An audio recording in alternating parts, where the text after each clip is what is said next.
Bapak Ibu yang dikasihi di dalam Tuhan Yesus, jumpa kembali dengan saya dalam Renungan Malam. Renungan Malam pada kali ini bertemakan yang terlihat bukanlah yang tersirat. Diambil dari Injil Matius pasalnya ke-18 ayat 1 sampai 5. Di bawah perikop siapa yang terbesar dalam kerajaan Allah. Matius pasal yang ke-18 ayatnya yang pertama. Pada waktu itu datanglah murid-murid itu kepada Yesus dan bertanya, siapakah yang terbesar dalam kerajaan sorga? Maka Yesus memanggil seorang anak kecil dan menempatkannya di tengah-tengah mereka lalu berkata, Aku berkata kepadamu, sesungguhnya jika kamu tidak bertobat dan menjadi seperti anak kecil ini, kamu tidak akan masuk ke dalam kerajaan sorga. Sedangkan barang siapa merendahkan diri dan menjadi seperti anak kecil ini, dialah yang terbesar dalam kerajaan surga. Dan barang siapa menyambut seorang anak seperti ini dalam namaku, ia menyambut aku. Bapak Ibu yang dikasihi di dalam Tuhan Yesus, istilah mengenai kerajaan Allah itu memiliki dua makna.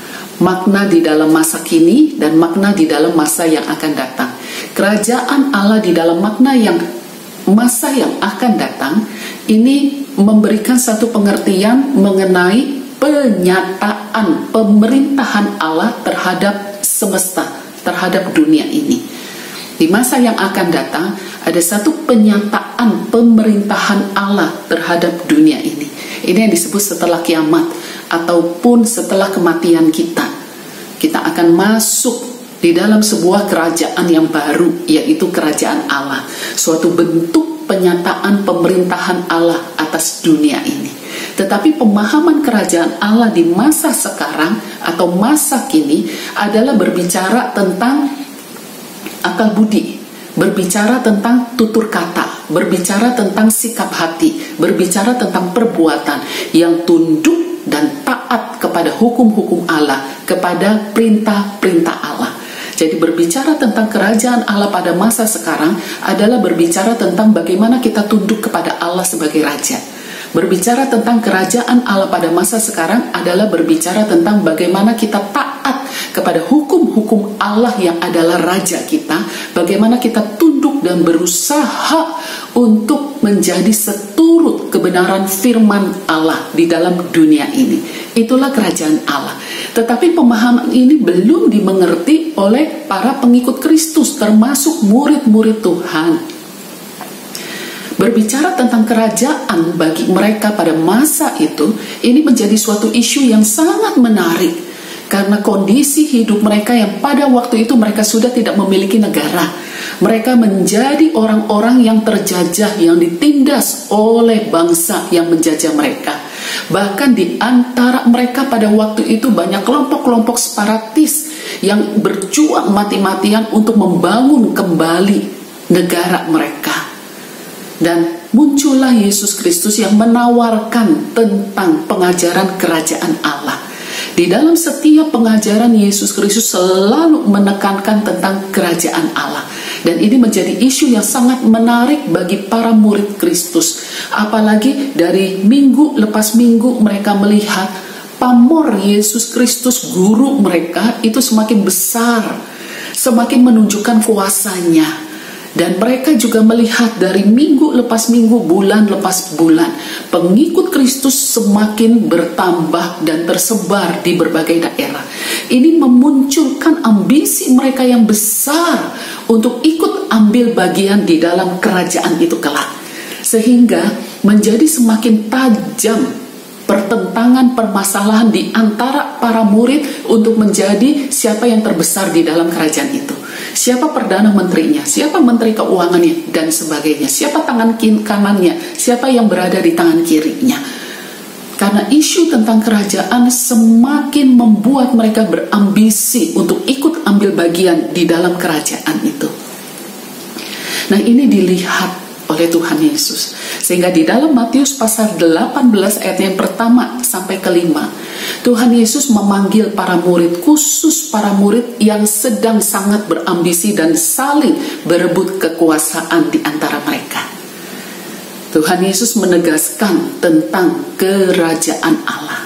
Dan dikatakan di dalam ayatnya yang ketiga, bahwa aku berkata kepadamu, sesungguhnya jika kamu tidak bertobat, 1 dan 2, menjadi seperti anak kecil, kamu tidak akan masuk ke dalam kerajaan Allah. Nah, Bapak Ibu yang dikasihi di dalam Tuhan Yesus, minimal ada 2 syarat untuk bisa masuk ke dalam kerajaan Allah. 2 syarat yang ditawarkan oleh Yesus Kristus kepada para murid untuk bisa masuk ke dalam kerajaan Allah, baik kerajaan Allah di masa kini dan kerajaan Allah di masa yang akan datang. 2 syarat itu, yang pertama adalah pertobatan. Engkau tidak akan bisa menjadi anggota kerajaan Allah jika engkau belum bertobat. Bertobat.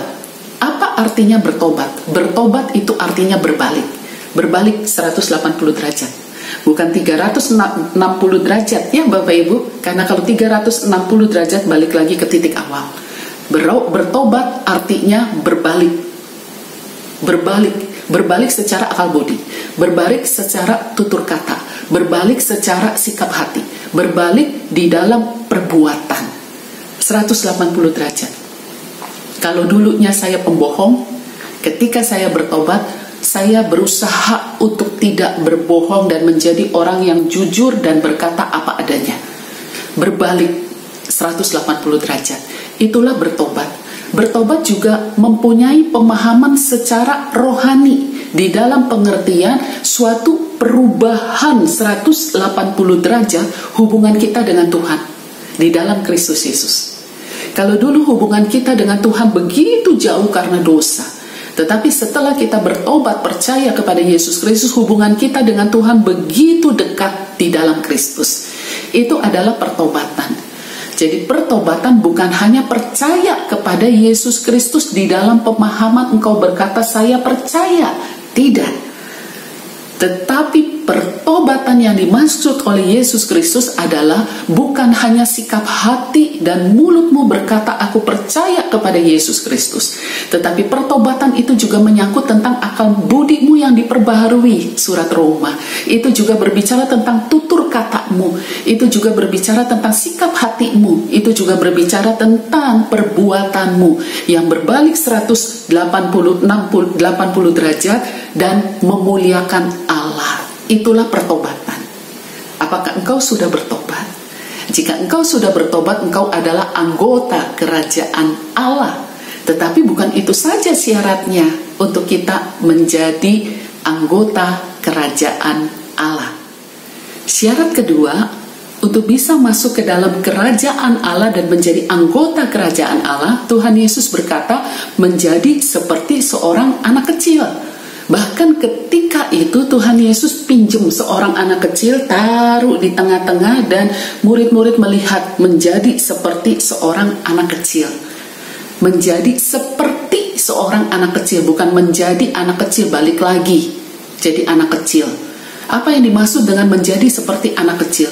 Menjadi seperti anak kecil bukan dimaksud seperti di dalam 1 Korintus 14 ayatnya yang ke-20, yaitu memiliki pemikiran yang sempit, pemikiran yang kecil, pemikiran yang hanya melihat satu sisi, tidak melihat banyak sisi, yang pada akhirnya bisa membuat keputusan-keputusan yang salah. Bukan seperti itu. Menjadi seorang anak kecil juga bukan seperti yang tertulis di dalam Efesus 4 ayat 14, yang berarti mudah diombang-ambingkan berbagai banyak ajaran dan hatinya tidak bisa menetap kepada satu hal. Bukan seperti itu. Menjadi seorang anak kecil juga bukan berarti seperti yang tertulis di dalam Matius pasal 11 ayat 16, yaitu pandai menarik perhatian seperti seorang anak kecil yang berdiri di tengah-tengah pasar dan berteriak-teriak panggil temannya. Semua orang melihat. Itu kalau zaman sekarang disebut dengan tantrum, ya. Bapak Ibu kalau ke mall atau ke pusat perbelanjaan bisa melihat itu seorang anak kecil guling-guling, menangis, merengek-rengek hanya untuk meminta sesuatu barang untuk dibeli oleh orang tuanya. Jika tidak diizinkan, maka dia akan tantrum, dia akan menarik perhatian banyak orang. Saya tidak mengajak Bapak Ibu untuk melakukan tantrum, menarik perhatian banyak orang. Bukan itu yang dimaksud oleh Tuhan Yesus tentang sifat-sifat anak kecil. Tetapi menjadi seorang anak kecil, seperti seorang anak kecil. Apakah yang dimaksud ketika Yesus Kristus menghadirkan seorang anak kecil dan Tuhan berkata, syarat kedua jika engkau ingin menjadi anggota kerajaan Allah adalah engkau harus menjadi seperti Dia. Dikatakan anak kecil, bukan anak besar. Kalau anak besar sudah bisa melawan kita. Kalau anak besar bahkan sudah bisa mempermainkan kita. Anak besar sudah bisa memperalat kita. Tetapi seorang anak kecil, ini diperkirakan usia 0 sampai 4-5 tahun, anak kecil, itu memiliki 3 sifat utama seorang anak kecil. Sifat yang pertama seorang anak kecil adalah, kalau dilihat dari postur tubuhnya yang masih kecil, yang masih rendah, maka ketika seorang anak kecil ingin melihat dunia, dia akan melihat ke atas. Dan dia akan melihat bahwa semuanya besar, lebih besar dari saya. Seorang anak kecil ketika melihat dunia, dia akan melihat ke atas dan dia akan berkata, wah besar sekali ini pintu, wah indah sekali bunga ini, wah orang ini hebat ya. Semuanya dia lihat besar, tidak punya peluang bagi dia untuk bisa menyombongkan diri. Belum punya kesempatan bagi dia untuk dia bisa meninggikan diri. Seorang anak kecil belum punya kesempatan untuk meninggikan diri. Seorang anak kecil belum punya kesempatan untuk menyombongkan diri. Karena postur tubuhnya yang kecil, maka dia akan melihat semua dunia ini lebih besar dari dirinya. Bukan berarti dia nggak punya kemampuan loh. Bukan berarti dia tidak memiliki sesuatu apapun di dalam dirinya. Inilah seperti seorang anak kecil. Tidak punya peluang untuk menjadi sombong. Tidak punya peluang untuk menjadi tinggi hati. Tetapi semua orang dilihat lebih berharga dari dirinya. Ini menimbulkan suatu sikap seorang dewasa yang memiliki sikap seperti anak kecil. Dia akan terus-menerus mau belajar, terus-menerus mau berubah, terus-menerus mau menuju ke arah yang lebih baik. Ini yang Tuhan maksud. Jika engkau ingin menjadi anggota kerajaan Allah, baik sekarang ataupun di masa yang akan datang, mari kita punya hati seperti seorang anak kecil yang tidak sombong, yang tidak tinggi hati, yang terus mau belajar menyenangkan hati Tuhan, belajar taat kepada firman, jatuh bangun di dalam proses pembelajaran. It's okay, gak masalah, trial and error. Itu menjadi suatu kesenangan bagi Tuhan, kebanggaan bagi Tuhan. Hal yang kedua, menjadi seperti seorang anak kecil, apa maksudnya? Menjadi seperti seorang anak kecil, kita melihat seorang anak kecil ketika bergaul dengan teman-temannya. Seorang anak kecil ketika dia bermain, dia nggak peduli kok, kamu tuh anak pejabat, kamu itu anak bangsawan, atau kamu anak pengemis. Yang terpenting kita bermain, kita senang, kita suka, kita bisa tertawa bersama, besok main lagi ya, janjian. Seneng. Artinya apa? Di dalam 1 Korintus pasal 14 ayat yang ke-20 bahwa menjadi seperti seorang anak kecil memiliki sifat yang polos. Polos. Tidak punya sesuatu seperti udang di balik batu atau udang di balik rempeyek ya. Tidak. Punya hati yang polos, yang tulus. Ini penting. Seorang anak Tuhan harus tulus menjalani hidup, harus lurus menjalani hidup. Jangan banyak politik, jangan banyak strategi, jangan banyak lika-liku. Tulus, lurus. Seorang anak Tuhan harus lurus hidupnya. Seorang anak Tuhan, jika engkau adalah anggota kerajaan Allah, engkau harus memiliki kehidupan yang polos, yang semua orang bisa lihat. Di rumah seperti ini, di gereja pun seperti ini, di tempat kerja pun saya seperti ini. Karena hidupmu lurus, tidak bermuka 2, 3, 4 dan seterusnya. Tetapi hidupmu apa adanya, lurus. Engkau anggota kerajaan Allah. Seperti seorang anak kecil. Ini juga penting, poin yang ketiga Bapak Ibu. Poin yang ketiga di dalam Matius pasal yang ke-6 ayat yang ke-31. Seorang anak kecil sangat bergantung kepada orang tuanya, betul? Ketika anak baru lahir, itu orang tuanya mau membiarkan dia hidup senang, hidup diperhatikan, atau hidup tidak dipedulikan, atau orang tuanya mau membuat dia tanda kutip mati, maka terjadilah apa yang dikehendaki oleh orang tuanya. Itulah seorang anak kecil, betul-betul gantungin orang tuanya, berserah. Apapun yang terjadi, berserah. Bukan pasrah. Kalau pasrah itu putus asa, tetapi berserah, tahu segala sesuatunya, tapi belajar melepaskan dan berserah. Saya tidak mau bergantung pada kemampuan saya tidak mau bergantung kepada kekuatan saya, tapi saya ingin belajar bergantung kepada Tuhan. Ini yang disebut dengan berserah. Tuhan mau kita menjadi seperti seorang anak kecil. Artinya, mari kita punya sikap hati yang terus-menerus mau belajar. Karena kita adalah bukan orang yang sempurna. Kita banyak hal yang harus kita perbaiki. PR kita banyak buat diri kita sendiri. Tuhan mau kita terus belajar, jangan sombong, jangan tinggi hati. Menjadi seperti seorang anak kecil artinya, mari kita di dalam hidup ini kita lurus, kita tulus, kita polos apa adanya. Jangan bermuka dua, jangan sembunyikan hidupmu, jangan hidup dengan banyak strategi liku-liku. Tapi mari kita hidup lurus, kita hidup polos. Dan mari kita menjadi seperti seorang anak kecil artinya, di tengah-tengah kehidupan kita yang sulit, kita belajar berserah. Buang kekhawatiranmu. Mari kita belajar berserah kepada Tuhan, menjadi seperti seorang anak kecil. Itulah sikap iman seorang anggota kerajaan Allah, baik di masa kini, di masa yang akan datang. Selamat masuk di dalam kerajaan Allah. Amin. Kita berdoa.